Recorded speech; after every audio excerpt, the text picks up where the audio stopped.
Sin épica no hay campaña posible. Esta es el corazón de cualquier contienda política. Convencer, caminar, discutir, predicar, sin pasión, por la batalla que se avecina, es un reflejo de un cuerpo con vida, pero sin un corazón que late. Esta campaña presidencial va llegando al final y la temperatura solo subió en los sets de televisión y en la guerra del Twitter. ¿Pero por qué? Felipe Solá, un abonado vitalicio de la falsa autocrítica, dio en el clavo al decir que la dirigencia política tenía que hacer un fuerte mea culpa sobre la manera en que se encaran las campañas y cómo se construyen estas con la sociedad. Se gasta mucha plata y se llega muy poco. Bien por el saltimbanqui en esta. Ahora, nadie puede negar que a priori esta campaña presidencial careciera de condimentos fuertes que la hubieran podido tornar inolvidable. 12 años de Kirchner en la Casa Rosada que se terminan, una disputa anticipada de precandidaturas en el oficialismo con más de 7 presidenciables, juegos de escondidas entre Macri y Masita hasta el último momento. Hay una porción de nuestra sociedad involucrada con el proceso electoral, hay militancia organizada, existe una agenda política, además de los interminables pasilleos mediáticos. Sin embargo, la intensidad no ha subido en demasía. Tampoco nadie puede negar que no hayan surgido propuestas interesantes o polémicas. Nuevos ministerios como Economía Popular, Derechos Humanos, Infraestructura, Energía, Ciudades y Territorios, 82% móvil dicen algunos para jubilados y eliminación del impuesto a las ganancias desde enero, cancelación del litigio con los fondos buitres en el veranito, si hasta los 3 principales contendientes presentaron ya a más de la mitad de sus futuros gabinetes e hicieron correr ríos de tinta y saliva. Las malas lenguas hablan de que deben hacerlo puesto que por sí solos no infunden confianza. Scioli se pelea en la curva final con el 40%. Macri ya ve a lo lejos el 30%, con Masita soplándole la nuca, y aspira al rechazo final al FPV. Por el lado de los más rezagados, en Stolbizer solo encontramos los viejos planteos de la moralina que nos recuerdan a la primera Carrió, y el interesante del Caño da la sensación que, a pesar de seguir sumando votos, no ha aportado mucho diferencial en la discusión. Es posible que Aníbal Fernández tenga razón al decir que pueden plantearse muchos proyectos, planes programáticos, informes de gestión, pero cuando toca gobernar una provincia de casi 17 millones de personas, que está décima en la tabla del PBI per cápita nacional, solo puede pensarse de cara al pueblo, gestionando y explicando por qué sí y por qué no. Porque si no, siempre estás cagando a alguien. En definitiva, no se trata de medidas de gobierno, no se trata de propuestas, ni de programas, ni de ministros. Se trata de protagonismo, de sentirse un eslabón importante en la construcción de un proceso, de sentirse un eslabón importante en la construcción de una victoria, de muchas victorias. De eso se trató la campaña en 2011, cuando fuera reelecta Cristina. Y había muchas, pero muchas menos propuestas en el camino. Sin esa épica, la misma que tuviera esa gesta histórica de hace 70 años que recordamos, es imposible pensar la política más allá de la sintonía de un dial, un canal de TV, una página web o la página de un diario. Ojalá sea pasajero, por favor, no nos acostumbremos porque ahí sí que se viene la noche. Somos un programa con mucho presupuesto, aunque a veces no sabemos dónde está. Se está yendo por la canaleta el juego y la droga. El juego y la droga. Y sí, la verdad que nos tenemos que poner más serios. No sé, digan qué lindo culo que tenés, pero... No, tampoco para tanto. Estamos hablando de qué hacer con la plata. Tenemos que tratar de no robar por lo menos 2 años. Dejémonos de pavadas. A nosotros solo nos describe una sola palabra. El gran transformador. Upa. Nosotros no somos nada de eso. Somos mucho más. Incorregibles. Ni buenos, ni malos. Buenas amigos, amigas, señora, señorita, señor, señorito.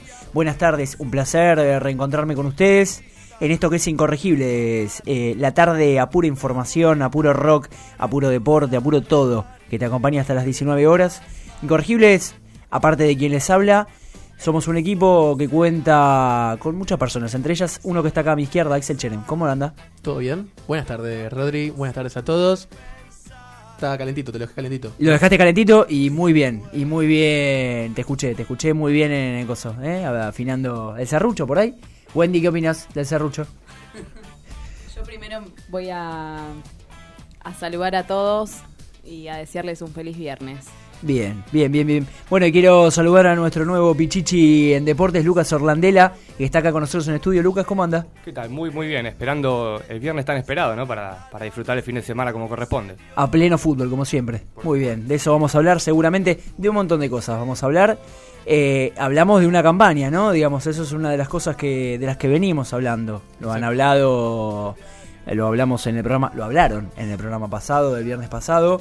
Está llegando a su final, apenas 9 días para las elecciones presidenciales y una campaña que no sube la temperatura.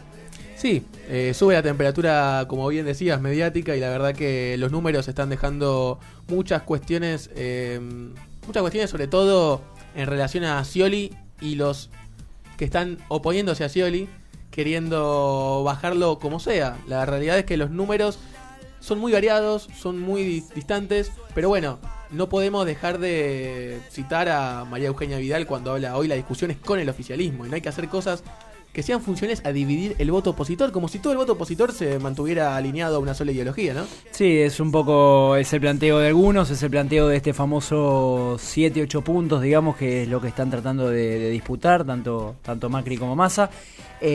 Tengo una, así para arrancar, porque hoy viene con polémicas. Vamos. El insólito manual de militancia del PRO. ¿Quieren saber de qué se trata? A Un nuevo manual.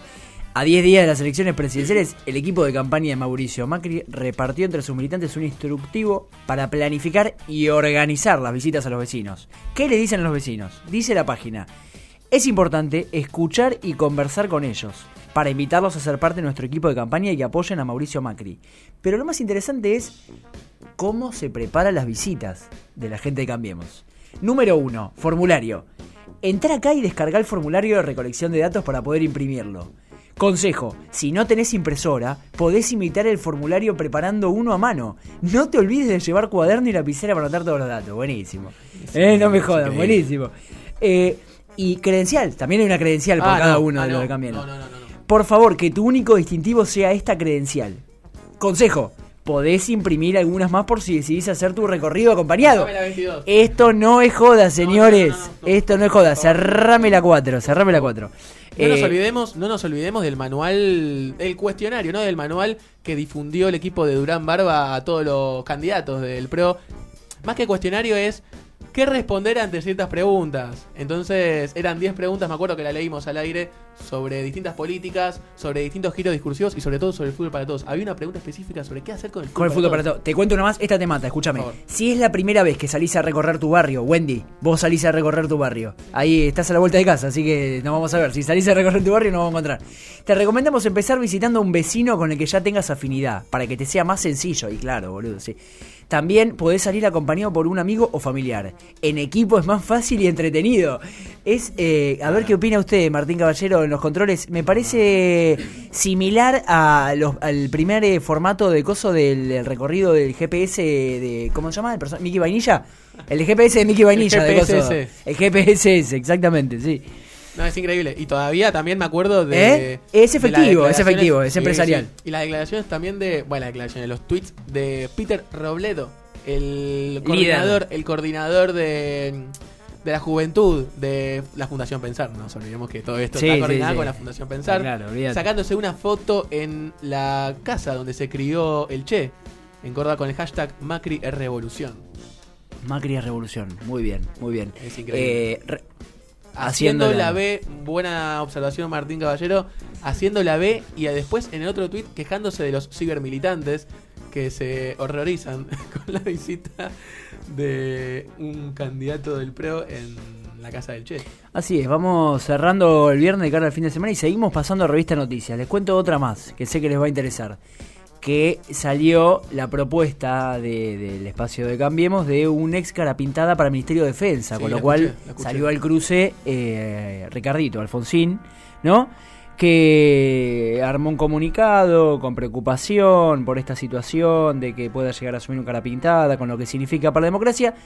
No es la primera vez, digamos, que uno de estos tipos está involucrado. Recordemos que fue este lunes, ¿no?, cuando se realizó la marcha de cierre del Encuentro Nacional de Mujeres y el altercado en Mar del Plata con el candidato por Cambiemos, Daniel Arroyo, asociado al nazi, diría, no, ni siquiera ultraderechista, nazi Carlos Pampillón, ¿no? Daniel Arroyo, no sé si me equivoco, pero no es el candidato a vicegobernador por el Frente Renovador. Creo que es el vice de Felipe Solá, si mal no recuerdo. Daniel Arroyo. No, pero estamos hablando del... Sí, ese es Daniel Arroyo, no, me confundí el nombre. Estoy hablando de Gustavo, ¿es? Gustavo es el candidato a intendente de Mar del Plata. ¿Gustavo Arroyo? Chequeámoslo, ahí vamos con Wikipedia. Bueno, muy bien, una semana movida de todo plano, pero seguíamos hablando de qué nos dejaron las noticias preelectorales, Axel. ¿Sí? Puedo contarte, por ejemplo, que la justicia dictaminó que los miembros de Parda Sur no tendrán fueros. Sí, una gran discusión que se generó, que fue más que nada la línea política o la línea de campaña que siguió la candidata Zubich, a primera candidata del Parda Sur por el PRO. Esa cuestión de que ella iba a renunciar a los fueros. Bueno, ¿ahora qué va a decir? No Todos sabemos. los candidatos no van a tener fueros. Pero sí, fue una discusión sobre todo de que ella lo único que decía era que ella iba a renunciar a los fueros. No hablaba sobre integración regional, no hablaba sobre cómo las economías del bloque se deberían fortalecer. No, solo iba a decir que no iba a aceptar los fueros. La verdad que, qué sé yo, un vaciamiento de política se está generando en todos los espacios opositores. Bien. Les propongo una cosita. ¿Puedo proponer una cosita? A ver. Vamos a escuchar un poquito de música. Sueños de pescado, ¿probaste un buen dolor? Quiero escucharlo. Vamos a escuchar eso. Dale.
Corazón imaginario de sangre de mi eternidad.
incorregibles. Ni buenos ni malos.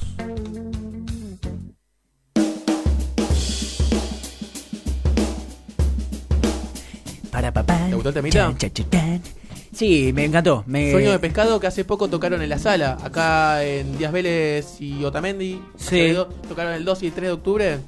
Es una banda de La Plata que Sí. de a poco se está instalando, en Capital Federal. Suenan muy bien. Me gustan los cortes, me gustó ese bajo. 18:20 tenemos un cronista de TN caminando las calles céntricas de Buenos Aires. Dice casi 100 horas sin luz en Recoleta. ¿Hasta cuándo? ¿Hasta cuándo, Capusotto? No, terrible. Y me identifiqué mucho con la publicación de La Garganta Poderosa, cuando hablaban de que están todos los diarios horrorizándose por 7 horas sin luz Recoleta. ¿Cuándo nos vamos a horrorizar por 50 años sin gas en la Zabaleta? Vamos a ser justos con una cuestión, digamos. Si vivís conozco a mucha gente que no está cagada en guita, digamos, y vive en Recoleta, vive en Zona Norte, y no se te tiene que cortar la luz nunca, digamos. No, totalmente, hablamos de una cuestión de impacto mediático. De impacto mediático, claro. Han habido 96, 120, 100 no sé cuántas horas sin luz. No te digo en la Villa 21-24, te digo en Caballito, te digo en Almagro, te digo en Boedo, y no han sido, ¿no?, tanta cuestión mediática. Pero vamos a hablar un poquito después de eso, no se apuren porque va a haber tiempo para eso. Ahora es el momento, Wendy, de que me cuentes, y le cuentes a nuestra audiencia, quién va a ser la futura ministra de Economía en el caso de que Daniel Scioli sea electo presidente. Así es, se informó hace muy poco que Daniel Scioli elegirá, en el caso de ser electo, a Batakis. Sí. Así es, la ministra de Economía será que es actual titular del Palacio de Hacienda Provincial, Silvia Batakis. Formará parte del equipo de Daniel Scioli. Una discusión ganada con Joaco, que él afirmaba que Bain iba a ser el ministro de Economía. Yo la afirmé. Brilla por su ausencia, Joaco. Brilla por su ausencia. La tenés adentro. Está enfermito, Joaco. La ministra de Economía de la provincia de Buenos Aires va a ser la futura ministra de Economía de la Nación en caso de que Scioli sea presidente. Así que bueno, vamos a ver que obviamente que sea buena gestión y que vaya encarrilando las políticas económicas que se viene prometiendo. Sí. No, quería destacar que es uno de los pocos candidatos a presidente que presentó su grupo, ¿no? Que está presentando los integrantes de su equipo. Así que correría ventaja por ese lado. Sí, es interesante. Batakis, si bien tiene algunas cosas, tal vez que no quedaron muy claras, es interesante porque generó, más allá de ciertos recortes y un proceso de ajuste en las cuentas en provincia de Buenos Aires, sí generó una reforma impositiva muy poderosa, digamos, en el sector del campo. En el sector del campo, sí. ¿no? Un impuestazo rural muy importante, digamos, para la provincia de Buenos Aires, que lo decíamos en la editorial, digamos, ¿no? En términos fiscales, hace años que tiene grandes problemas de déficit en la caja y que si no modifica un poquito más fuerte estas cuestiones, se torna ingobernable. Totalmente. Bueno, yo quería comentarte también un poquito de, ya que estamos hablando de la cuestión económica, sí. ¿Qué país le vamos a dejar a Batakis? A Silvina Batakis, sí. Silvana Batakis, perdón, en caso de que sea la ministra de Economía, y comentar un poco lo que va a ser la renovación, la prórroga de lo que son los precios cuidados. Hizo un anuncio Augusto Costa, el actual secretario de Comercio del Interior. Así es. En donde se van a lanzar hasta el 6 de enero próximo 512 productos con subas de hasta el 2,5% en promedio.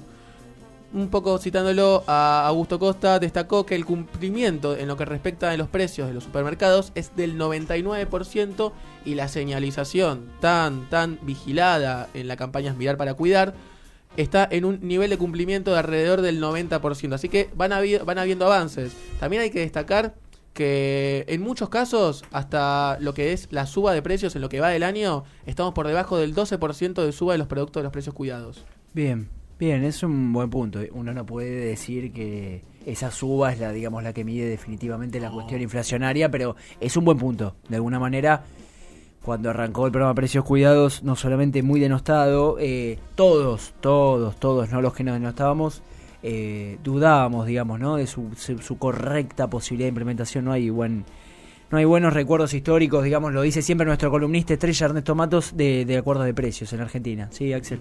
Totalmente, la verdad que hay que, como bien propuso en su inicio en la gestión de Augusto Costa, controlar la cadena de valor, que fue lo que se implementó con la gestión de Costa, la cadena de valor desde el origen hasta lo que es el consumidor final, ¿no? Muy bien, muy bien. Sí.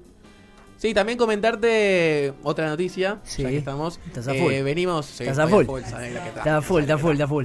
Eh, Joaco, la tenés adentro. Joaco, metés adentro. La verdad que, bueno, cambiando un poquito de tema y poniéndonos en el plano más serio, retomando lo que fue el Encuentro Nacional de las Mujeres en Mar del Plata, lo que dejó, bien como decía Rodri, la represión al final en la catedral municipal y lo que fueron los femicidios perpetrados en esta semana. Destacar algo en particular en nuestra ciudad de Buenos Aires, una ciudad en donde es sabido y es carácter público que el PRO recortó en lo que interviene en la política de género, como en las oficinas de prevención de violencia hacia la mujer. Y acá lo que te traje, Rodri, es un informe de la Fiscalía de la Ciudad que conduce Martín Ocampo, en donde se destaca que el total de los femicidios en la ciudad fueron de 1.504 víctimas. El 36% es entre 26 y 35 años y el 26% es de 35 y 45 años. Y después un dato a tener en cuenta muy importante es las zonas en donde se perpetra la violencia hacia la mujer, los femicidios en este caso, que capaz en una visión un poco superficial uno dice, bueno, está bien, es algo que afecta más en ciertos estratos sociales o en otros no. Bueno, los principales barrios donde está el mayor caudal de los femicidios son en Valvanera, Sí. en Villa Lugano Sí. y en Palermo. Epa. Hay que tener en cuenta que, por ejemplo, si querés te puedo enumerar la violencia en números. 2 víctimas de violencia doméstica por hora. En septiembre se asistieron 1.504 víctimas, mientras que el 36%, bueno, como decía antes, el tema de las edades, las víctimas son en un 80% de género femenino y alrededor del 70%, bueno, la cuestión de que reside en el sur de la ciudad de Buenos Aires. Acá hay que destacar algo muy, muy importante, que es en la actualidad el nivel de ingresos de nuevos casos en lo que es la Fiscalía de la Ciudad de Buenos Aires está a la par con las oficinas de violencia doméstica de la Corte Suprema de Justicia de la Nación. Y Macri sigue recortando presupuesto a favor de la igualdad de género y contra la violencia de la mujer. Fuerte. Sí, es impresionante los recortes que está haciendo en todo sentido y siempre tocando los puntos más débiles de la sociedad. Teníamos la semana pasada el caso del Garraham. Ahora este tema con las mujeres.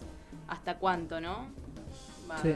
Va a seguir recortando. Sí, lo escuchamos hace un par de programas atrás, Aldo Jaimovich, digamos, ¿no? De terapia intensiva, de ahí del Garrahan, contando el estado de movilización, de cómo venía la mano. Porque hay un procedimiento que es medio perverso, digamos, ¿no? ¿Qué es lo que se hace? Se tiene que pagar 50% entre nación y ciudad, pero lo que hace es mandarse un presupuesto menor a la legislatura lo vota ese presupuesto y después decís, bueno, pero si yo estoy pagando lo que tenía que pagar, ¿no? Qué importante que son las elecciones, ¿no? Qué importante que son las elecciones porque se decide estas cuestiones que son en la Ciudad de Buenos Aires en el país, ¿no? Sí.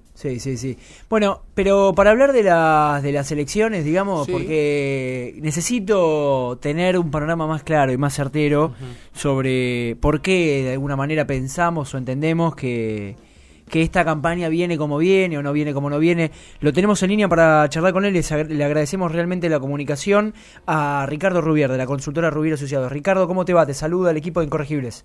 ¿Qué tal? ¿Cómo están? Bien, muchísimas gracias por atendernos. Bueno, rapidito con la primera consulta. Hablábamos recién y estábamos conversando acerca de una campaña que si bien levanta fuerte temperatura en los medios y en las redes sociales y demás, pareciera, a diferencia de las últimas campañas presidenciales, estar un poco achatada. ¿Ustedes o vos lo ves de esta manera? ¿Qué particularidades le ves? ¿Qué continuidades? ¿Cómo la ves? Mira, yo te digo cómo lo veo. Yo veo la percepción de la campaña tiene que ver con el sujeto que percibe también. Sí. No solamente con el objeto percibido. Y el sujeto que percibe es un sujeto que está bastante cansado de votar. No porque no quiera la democracia, sino porque en este año ha votado varias veces. Sí. Por lo tanto, y a eso agregale, no, digamos, a ver, el escaso entusiasmo por votar, sino tenés que agregarle la comunicación. La comunicación política, a través de la propaganda, de las campañas, y demás, es muy reiterativa, porque es un tiempo específico, así lo indica la ley, están lo que es la publicidad gratuita que ofrece el Estado en los distintos medios de comunicación, y se reitera. Entonces hay un estado de hastío, de saturación, esa es la palabra, de saturación de la percepción. Entonces esto tiene que ver con eso fundamentalmente, un sujeto que percibe, que ha votado varias veces y que además está, desbordado por la cantidad de comunicación política a través de la propaganda, más los programas, etcétera, etcétera, más los rebotes, etcétera, etcétera, que recibe. Sí. Entonces se produce un caudal muy grande en poco tiempo, y ese caudal muy grande en poco tiempo termina saturando las capacidades de recepción, o sea, la capacidad que tenemos biológica de poder recibir tantos estímulos en forma, con una diferencia de milésima de segundo, tantos estímulos de imagen, icónicos, como de lenguaje oral, que hace que se termine saturando. Eso es lo que está pasando. ¿Qué tal, Ricardo? Te saluda Axel acá en el piso. Buenas tardes. Buenas tardes. Preguntarte específicamente por las movidas que se fueron generando en los principales candidatos y en los candidatos que capaz están en unos 3 o 4 escalones más por debajo. La fuga de candidatos en el masismo, las denuncias de corrupción en Cambiemos, sobre todo al PRO y a Macri, y lo que fueron las presentaciones de los gabinetes de Scioli. ¿Cómo impactan todas estas movidas que capaz trascienden el mundo mediático, pero son más del mundo político, y sobre todo cómo impactó el debate, el famoso debate? Bueno, son varias cosas. Sí. Hay cosas que son estímulos negativos y hay cosas que son estímulos positivos o que se neutralizan, que no es ni positivo ni negativo. En el caso de los negativos son los que vinculados a la corrupción, en este caso fundamentalmente afectaron al PRO, porque había levantado específicamente una bandera sobre eso de crítica al oficialismo. Claro. Y aparecía como una fuerza política impoluta, y entonces esa fuerza política impoluta sufrió una mácula, sufrió un desgarro a partir del tema de Niembro. Indudablemente esto desubicó, desorientó y desubicó al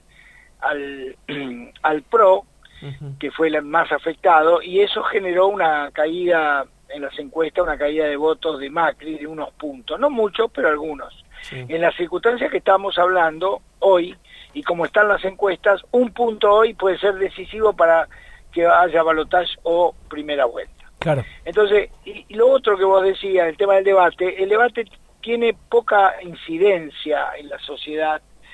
Lo que tiene incidencia el debate es en las élites periodísticas, políticas, analistas, nosotros, ustedes, políticos profesionales, claro.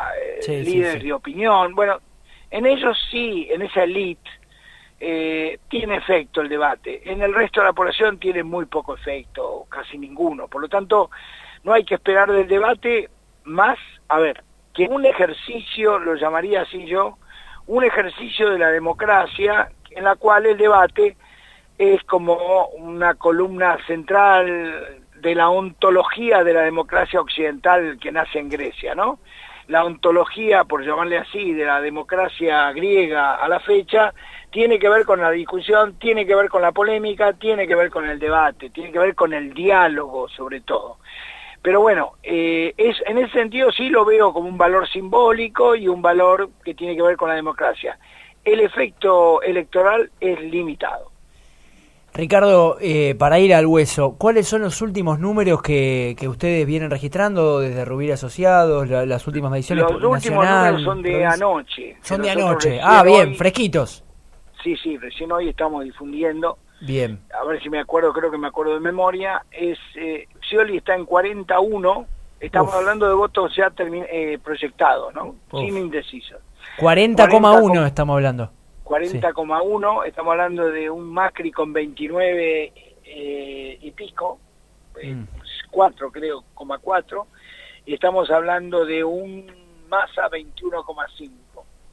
Bien. Y estamos hablando de 4% para Margarita Stolbizer y después el resto del caño con 2,9 y cierra Rodríguez A con 2,4 o 2, no me acuerdo exactamente. No me quiero perder porque quiero repreguntarte, pero te consulto una parte. ¿De la provincia de Buenos Aires a gobernador también han medido? Nosotros estamos midiendo gobernador, lo único diferente es que no hemos terminado. Bien, perfecto. Pero nosotros teníamos un poco más de diferencia a favor de Scioli, Sí. teníamos un Aníbal Fernández que venía creciendo, uniéndose el voto de Julián Domínguez a él, venía creciendo y ubicándose por encima de Vidal. Hay un fuerte corte de boleta en encuesta a Vidal, a favor de Vidal, Sí. pero hay que tener mucho cuidado porque después la realidad indica que ese corte de encuesta prometido en encuesta no se produce. No se produce, siempre es más chiquitito, claro. Siempre es más pequeño, exactamente. A De ver, todas maneras, sí. creo que sí va a haber un corte de boleta a favor de Vidal. Seguramente Vidal va a volver a sacar más votos que Macri, como ocurrió en las PASO, pero para nosotros hasta hace unos días atrás no le alcanzaba a Aníbal Fernández, no le alcanzaba a Vidal a Aníbal Fernández. Entonces, Ricardo, digamos, a una semana ya de las elecciones, ¿qué podríamos, digamos, sobre esos números, los de ayer a la noche, qué podríamos esperar esta última semana como estrategia, digamos, de los tres más fuertes? Mirá, si en esta, la elección viene muy congelada, Sí. muy congelada, no Sí, hay sí, cambios. Cada trabajo nuestro es una fotocopia del anterior. Claro, No hay movimiento, el voto útil no se ha producido. claro. Salvo que en la última semana, como hay muchos ciudadanos que toman decisión, muchos ciudadanos, quiero decir, no millones de ciudadanos, pero hay cientos o miles de ciudadanos que toman decisión en la última semana, esta que comienza, tenemos que ver ahí, poner todos los cañones, todos los radares funcionando para ver qué pasa. Si llegamos así, supongamos que siga congelado, que no pase nada la semana última, yo te voy a decir, el sábado que viene, no se puede publicar obviamente, pero podemos hablar por teléfono, podemos hablar en off, podemos no publicar, y yo te voy a decir, porque nosotros vamos a seguir midiendo hasta el sábado anterior a las elecciones, Sí. te voy a decir, si eso ocurre, mirá, estamos todos igual, no sabemos si va a haber balotaje o primera vuelta. Sí. Si todo sigue con tipo fotocopia como está ahora en este momento. Ahora, si llega a haber movimiento, bueno, veremos esos movimientos, qué ocurre, qué pasa, porque yo tampoco con toda responsabilidad profesional, no te puedo decir con los números que te acabo de leer, yo no te puedo decir que una hipótesis queda confirmada y la otra refutada, porque Claro. eso no es verdad. Claro. Porque cada número que te leí tiene 2,8 de margen de error. No, sí, es sí, decir, un montón. te leí el número que te leí y le tenés que agregar 2,8 o bajar 2,8. Sí, sí, Quiere sí, decir que cada número que te leí tiene un rango de 5,6. Claro. Puede moverse dentro de un rango 5,6. Montón. Montón. Es un montón. Fíjate, si los números que te di, movelos. Sí, movelo y para vas a abajo ver y Scioli no que- llega. Y Scioli no llega. Claro, entonces puede llegar, puede superar, bueno, puede pasar una de las dos cosas va a pasar, pero no sabemos cuál de las dos cosas. Y la Eso es última, lo que tenemos hoy. y la Sí, última que te pregunto antes de despedirnos, ¿qué hay de cierto para vos y según lo que han medido en esto que plantea Massa sobre el voto útil, de decir, vótenme a mí porque si yo llego al balotaje soy capaz de ganarle a Scioli y Macri no? Dentro de lo que han medido, tal vez no midieron eso específicamente, pero ¿qué impresión te da vos? Nosotros medimos la segunda vuelta, pero en mi opinión, también acá tengo que subrayarlo, el tema profesional, Sí. porque obviamente en la noticia periodístico puede ser la segunda vuelta, de caso que haya. Yo te digo, primero, que es mejor, es más serio o más más adecuado en términos de medición, medir la segunda vuelta, en el caso que haya, a partir del 26 de octubre, no antes. Claro.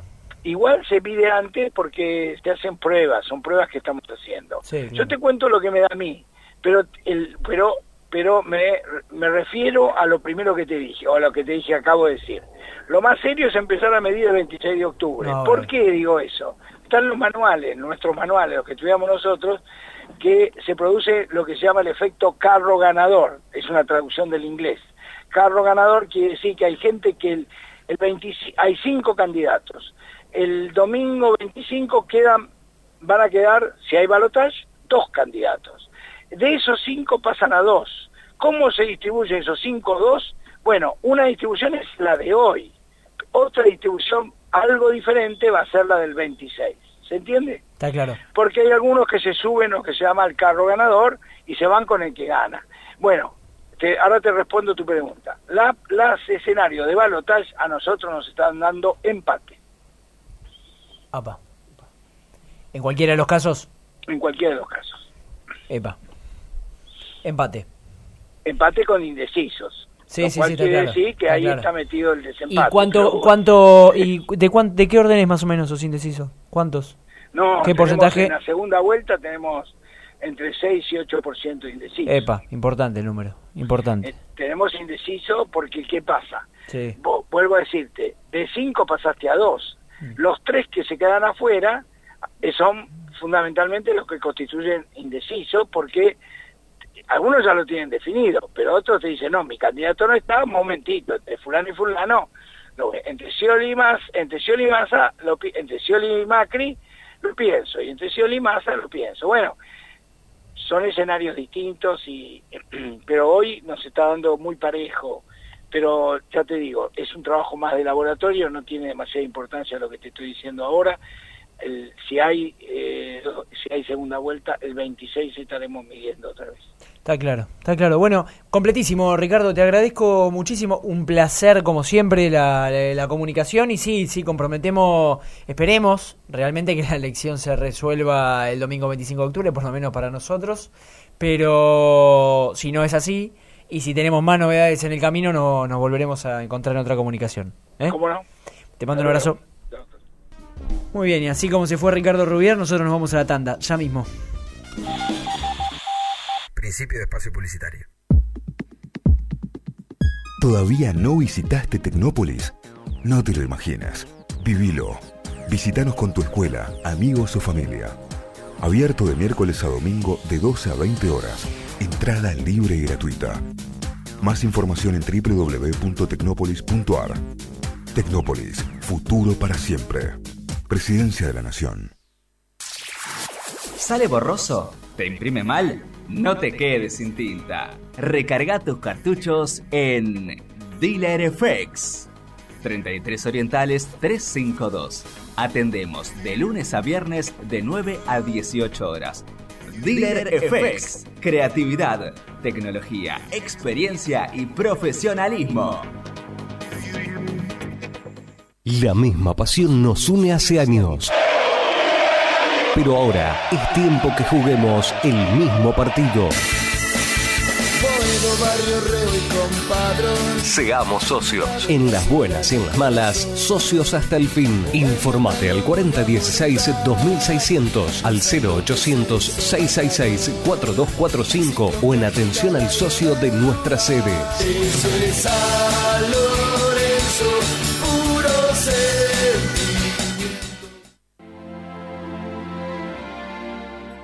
Llegá al verano de la mejor manera. Vení a Curves y empezá a entrenar hoy. Un sistema único de ejercicios, nutrición y motivación en tan solo 30 minutos. Pase libre, solo mujeres y sin horarios fijos. Ingresa a www.curves.com.ar y busca tu sucursal más cercana. El onírico. FM Boedo 88.1. Los jueves de 22 a 24 horas. No te la podés desperdiciar, gorda sensualidad. ¡Escuchalos!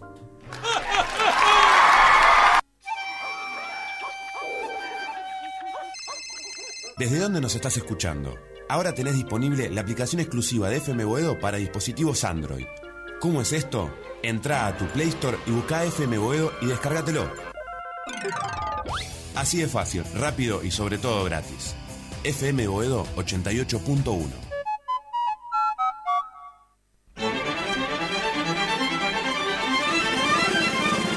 Vuelve, acá no es.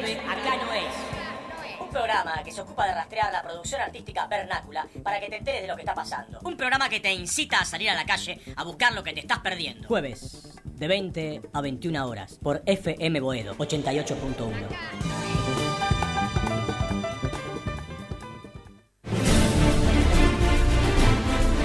Los sábados hay una marca. Perdón. Radio Comanche por... ok.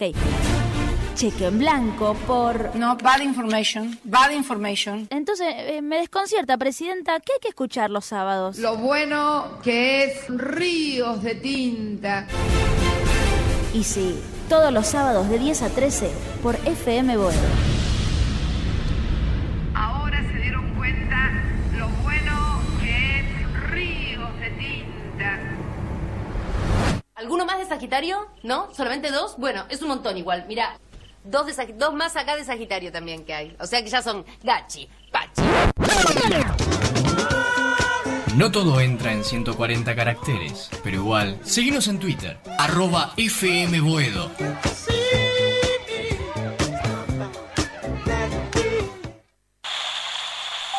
Fin de espacio publicitario. Incorregible. Ni buenos, ni malos. Siempre he sentido una enorme satisfacción, pero desde hoy sentiré un verdadero orgullo de argentino, porque interpreto este movimiento colectivo como el renacimiento de una conciencia de los trabajadores que sea desde esta hora, que será histórica para la República. El coronel Perón, un vínculo de unión, que sea esa unidad indestructible e infinita, para que nuestro pueblo no solamente posea la felicidad, sino que también sepa dignamente defenderla. Recuerden, trabajadores, únanse, sean hoy más hermanos que nunca. Sobre la hermandad de los que trabajan, ha de levantarse en esta hermosa patria la unidad de todos los argentinos.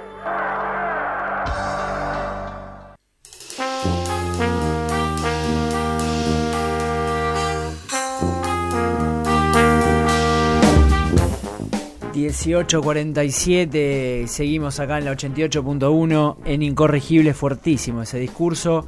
Y ya en la velocidad de la luz de este programa lo tenemos en línea para charlar sobre ese discurso y sobre la fecha que conmemoramos mañana, al director del Centro de Investigaciones Históricas de Museo Evita, Damián Cipolla. Damián, ¿cómo te va? Te saludamos de acá de Incorregibles. Muy bien, ¿cómo estás? Bien, todo tranquilo. Bueno, estabas ahí en línea recordando ese momento histórico, ¿no? Qué momento, ¿no? Una gesta histórica popular que en realidad, bueno, los trabajadores salieron a la calle movilizándose en busca de la liberación de su líder, ¿no? Obviamente. ¿Qué pasó para vos, historiador, digamos, y director del Centro de Investigaciones de Museo Evita, digamos, con mucha relación de estudios sobre lo que tiene que ver con el peronismo? ¿Qué fue lo que pasó o cómo podríamos, si te encontrás, digamos, mañana con un italiano, con un griego, con un, no sé, un tailandés y le tenés que explicar sintéticamente qué fue lo que ocurrió el 17 de octubre? ¿Cómo lo definirías?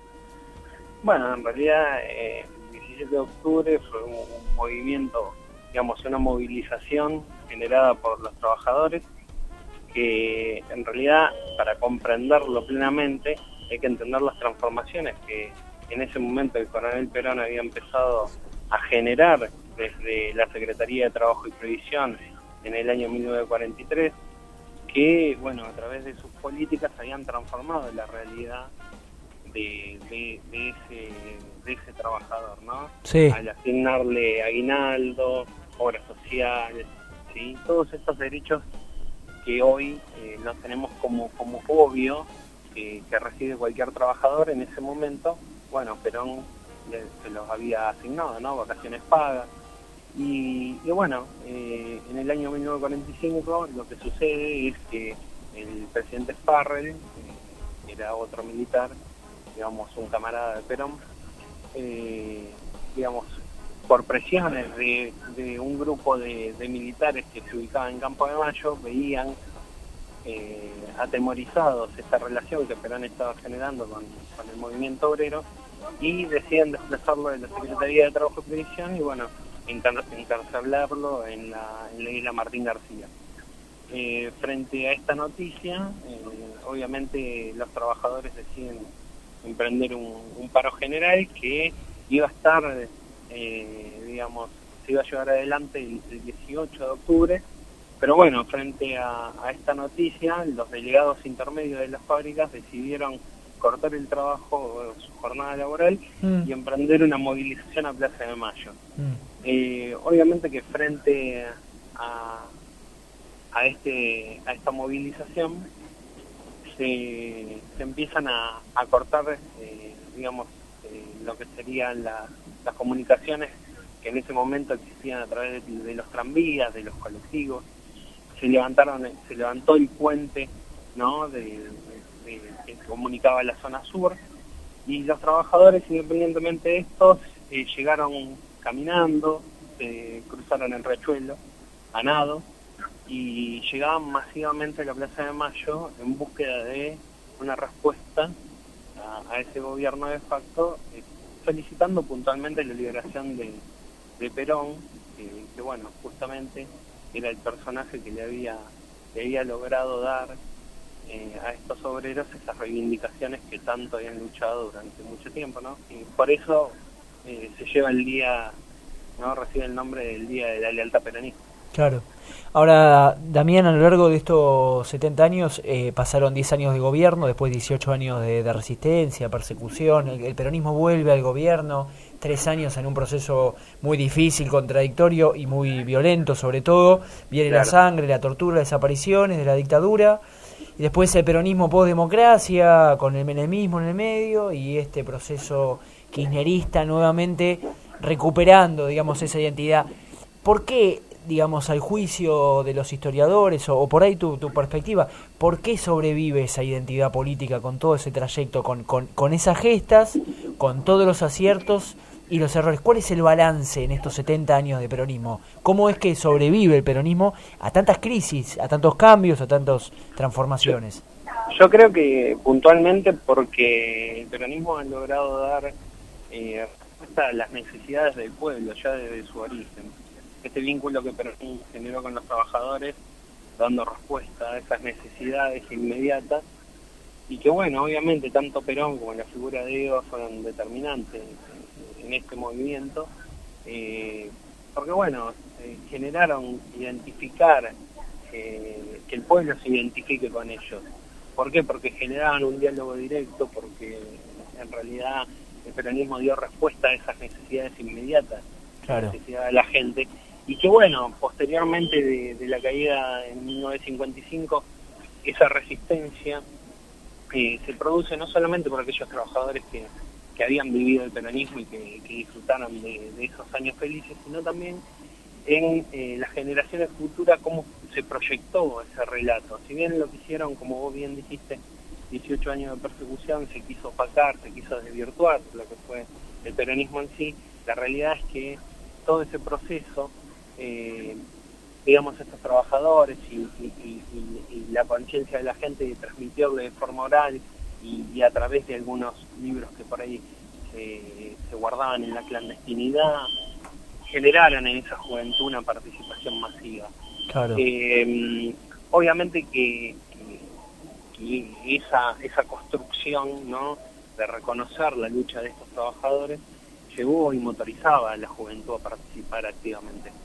Con el correr del tiempo, obviamente que como yo siempre digo, ¿no?, un pueblo que no tiene memoria es un pueblo que no tiene futuro. Entonces hay que reconocer esta labor de los militantes de transmitir a estas generaciones futuras, a estos jóvenes, lo que significó ese momento de vivir el peronismo y qué significó ese impacto.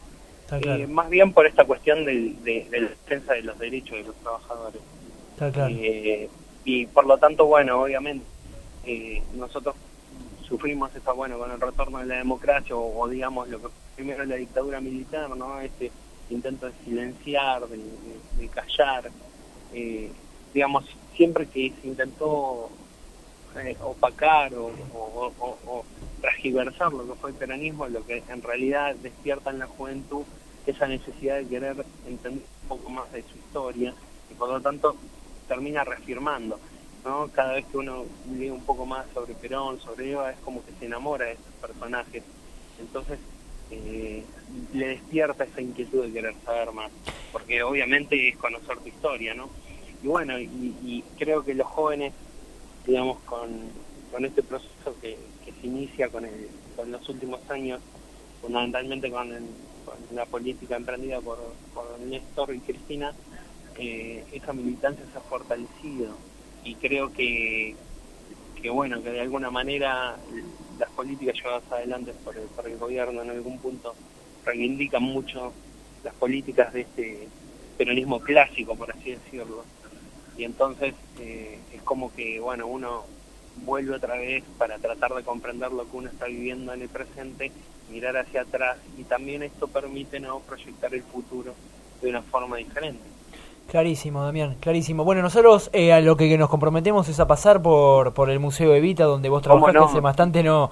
hace bastante no vamos, y te agradecemos, disculpá la velocidad, estamos en esta edición homenaje.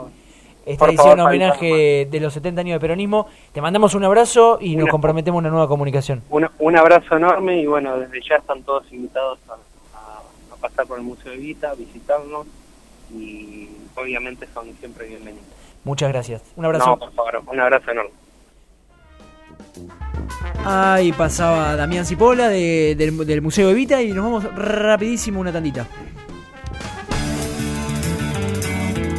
Incorregible. Ni buenos ni malos.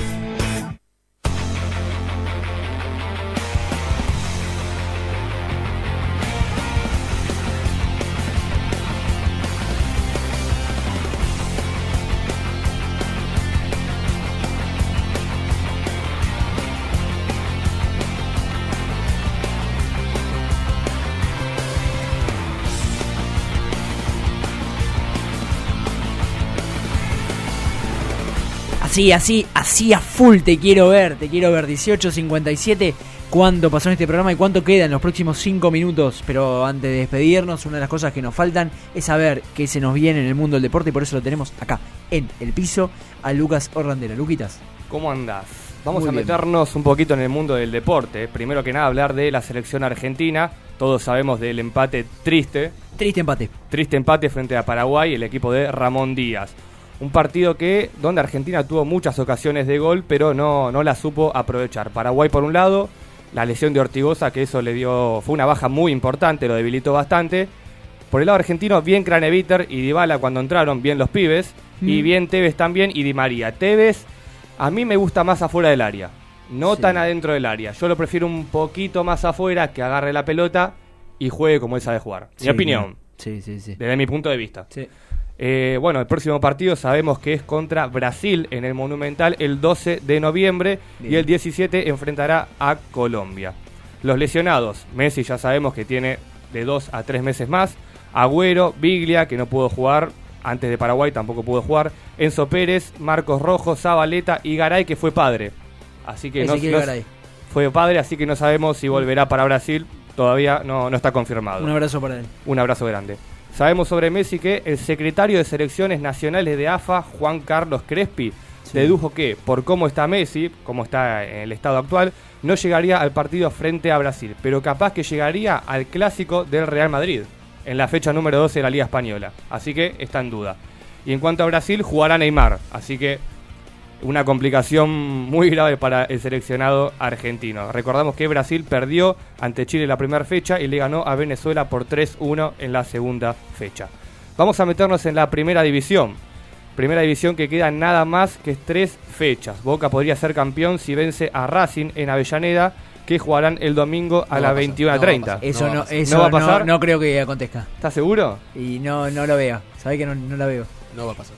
Mira, antes juega San Lorenzo frente a Olimpo de Bahía Blanca a las 14:10, 16:10, perdón. 16:10. Así perdóname, la completo la frase. No va a suceder, porque si sucede el triunfo de Boca, me voy a tirar de la segunda bandeja y va a tener que suspenderse cualquier tipo de festejo. Y se va a suspender, seguro. Se va a suspender. Totalmente. Sí, vos me agarrás igual, vos vas abajo. Me agarrás, me tiro, me atajás. Listo, buenísimo. Quedan solo 3 partidos por jugar y San Lorenzo con 55 puntos está a solo 6 puntos de Boca Juniors, que tiene 61. Rosario Central se ubica en tercer lugar con 53 puntos, pero no es tan probable de que salga campeón. Tengo los 11 de Arrobarrena confirmado. ¿Me dejás? Vamos. Orión, Peruzzi, Tobio, Díaz, Colazo, Pérez, Herbes, Meli, Lodeiro, Tevez y Caleri. Tevez con una máscara. Ya mostraron la máscara, cómo la armaron toda, así que... The Mask, Jim Carrey. Qué grande. Vamos a meternos en el mundo del rugby. Argentina enfrentará a Irlanda por los cuartos de final el domingo a las 9 horas de la mañana en el Estadio Millennium de Cardiff. Urcade dio el equipo titular también, así que rapidito lo tiro. Vamos. Ayerza, Crevi, Herrera, Petty, Lavanini, Matera, Fernández Lobe, Senatore, Landajo, Sánchez, Imnov, Hernández, Moroni, Cordero y Tuculet. Bien. El árbitro será el francés Jérôme Garcés. Y debemos decir las bajas. Marcelo Bosch fue suspendido por un tackle peligroso ante un jugador de Namibia. Y Nahuel Chaparro por desgarro. Son las 2 bajas del seleccionado argentino de rugby. Anticipo un try de Imhoff, nada más. ¿Sí? Sí. ¿Al minuto? 15. Espero que sea así. Bien, vamos. Queda grabado. Todas estas cosas están para sacarlas el viernes que viene. Perfecto. Vamos rapidito con el vóley, que clasificó a los Juegos Olímpicos de Río de Janeiro 2016. Jugó el preolímpico sudamericano, donde enfrentó primero a Colombia, que le ganó por 3-0. Luego a Chile, que también lo venció por 3-0. Y finalizó con Venezuela, que le ganó 3-2 en el tiebreak. Así que el seleccionado argentino que dirige Julio Velasco clasificó a Río de Janeiro 2016. Vamos con el automovilismo, rápidamente las fechas. El Super TC 2000, fecha número 9 en General Roca. El TC Mouras y el TC Pista Mouras, fecha número 12 en La Plata. Y el MotoGP, fecha número 16 en Phillip Island. Vamos rápido con el tenis. Lo último, el ATP 1000 de Shanghái. Las semifinales son Djokovic versus Murray, que se jugará el sábado a las 20 horas, y Nadal Tsonga el sábado a las 16:30. Y debemos recordar también algo triste, ¿no? Una baja que el argentino Leonardo Mayer perdió en segunda ronda frente a Gilles Simon. Y también Federer, un candidato muy importante, quedó fuera en segunda ronda tras perder con el español Ramos Vinolas. De los mejores deportistas que vi en mi vida, Federer. ¿Sí? Realmente, Roger Federer, sí. Con más disciplina, con más constancia y más regularidad, sin ninguna duda. Y una gran persona también fuera del ámbito deportivo. Sí, eso dice. Aguante Djokovic. 5 minutos furiosos lo de Lucas Hernández. La verdad que es un correcamino. Es Flash todo Gordon. Lo deporte, todo lo deporte aparte. Y ahora los van a seguir teniendo nuestros queridos oyentes del FMVO, porque se viene con todo actualidad deportiva. Una lástima, no nos hemos podido comunicar y establecer contacto con nuestros colegas de Radio La Compañera, del programa Honrar la Vida, el querido Coco Meneses, al que volveremos a llamar. Abrazo, compañero, Coco. Un abrazo grande para Coco. Queríamos un saludito y una reflexión sobre estos 70 años de peronismo que se cumplen mañana, 17 de octubre. Los tendremos, los vamos a tener. ¿Y cómo nos despedimos? 703 para dejarle paso a nuestros compañeros la histórica música del año 1947. La marcha de los muchachos peronistas. Chau, señores, a festejar mañana, compañeros.